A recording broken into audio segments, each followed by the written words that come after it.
이제 하나님께서 우리에게 주신 특별하고 고귀한 생명의 가치를 우리는 다시금 회복하셔야 합니다. 그래서 그동안 우리에게 멈춰있던 신앙의 뜨거운 심정, 코로나 이전에 그 열정적이던 그 모든 신앙의 그 헌신을 다시금 회복하셔야 합니다. 우리의 심장을 다시 뛰게 하기 위해서 우리는 그분의 부르심에 방해되는 요소들을 과감히 제거하셔야 합니다.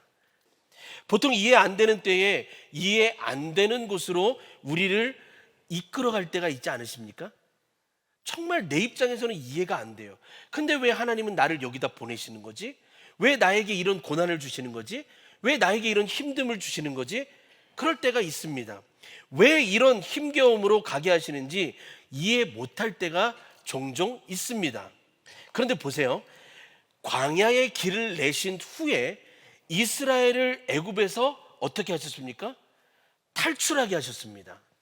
하나님이 그 탈출할 모든 것들을 준비하고 예비해 놓으시고 하나님은 이스라엘 백성들을 이끌어 내셨습니다.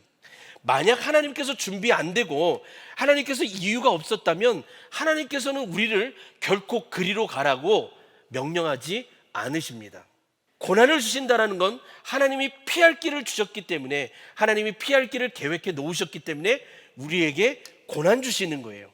이유를 알 수 없는 상황에 있다는 건 완전한 길을 하나님이 계획해 놓으셨기 때문에 그 길을 우리 가운데 허락해 주시는 것입니다. 하나님께서는 우리를 부르시고 무책임하게 계시지 않으세요. 내가 너로 큰 민족을 이루게 한대요. 여러분, 내가 큰 민족을 이룰 수 있는 능력이 되십니까? 자질이 되시나요? 아니요, 그렇지 못해요. 하나님께서 이 아브라함이니까 이렇게 하시겠다고 약속하셨어요. 아브라함이 어떤 사람이기에, 여러분, 아브라함의 아버지가 분명히 우상을 숭배하는 사람이라고 그랬죠. 그런 아버지 밑에서 자랐던 아브라함이었습니다. 집안이 뛰어난 사람도 아니었어요. 그의 실력도 별것 아니었습니다. 그런데 왜 아브라함을 부르셨을까? 그런데 왜 나를 부르셨을까? 그 해답은 복 주시기 위함입니다. 하나님의 말씀에 심장이 뛰는 자들은요, 큰 민족을 이룰 수 있는 복을 허락해 주신다는 사실입니다. 바로 여러분이 주인공이 될 수 있습니다. 여러분도 큰 민족을 이룰 수 있는 하나님의 사람으로 거듭날 수 있는 복이 하나님의 부르심에 반응할 때 이루어진다는 사실을 믿으시기 바랍니다. 아브라함이 지금 이 말씀을 통해 받은 축복은 하나님께서 아브라함 자신에게 주신 복으로 한정짓지 아니하시고 세상 사람들에게 있어 존경과 예우를 받을 자격이 있음을 선언하시며 그들도 아브라함을 통해 복받을 길을 열어주셨습니다. 하나님은 그런 아브라함을 부르시며 복 주시고 보호해 주셨어요. 여러분, 하나님이요, 어떻게 보호하시냐면 나를 축복하는 자는 동일하게 복을 주시고요, 나를 저주하는 자는요 동일하게 저주한대요. 하나님은 이렇게 우리를 특별하게 보호해 주십니다. 그렇다면 우리는 어떻게 살아야 할까요? 복의 사람으로 축복의 통로 역할을 해야 합니다. 그렇게 될 때 하나님은 우리를 보호하신다는 사실입니다.